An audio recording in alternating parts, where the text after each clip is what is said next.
মৃত্যুর 40 দিন আগে মানুষ যে 3টি স্বপ্ন বারবার দেখতে পায়, 1 নাম্বার শর্ত হচ্ছে আপনি যদি দেখতে পান, আপনি যদি যে স্বপ্নটা, প্রথম নাম্বার স্বপ্ন যেটা আপনি যদি দেখতে পান যে আপনার পূর্বপুরুষ আত্মীয় স্বজন যারা ইন্তেকাল করছে তারা আপনাকে ডাকতেছে,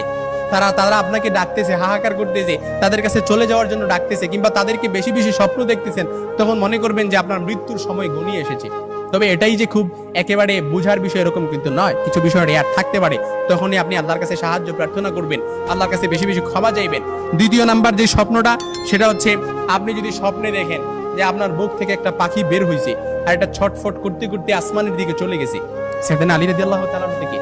আসমানের দিকে চলে গেছে, তখন মনে করবেন যে আপনার মৃত্যুর সময় ঘনিয়ে এসেছে, আপনাকে ইঙ্গিত, এই স্বপ্নটা আপনাকে ইঙ্গিত বহন করতেছে। 3 নাম্বার যে স্বপ্নটা দেখবেন সেটা হচ্ছে আপনি যদি দেখেন ঘুমের মধ্যে আপনি এক দেশ থেকে অন্য দেশে দেশান্তরিত হচ্ছেন, এই স্বপ্নটা আপনি বারবার দেখতেছেন, এরকম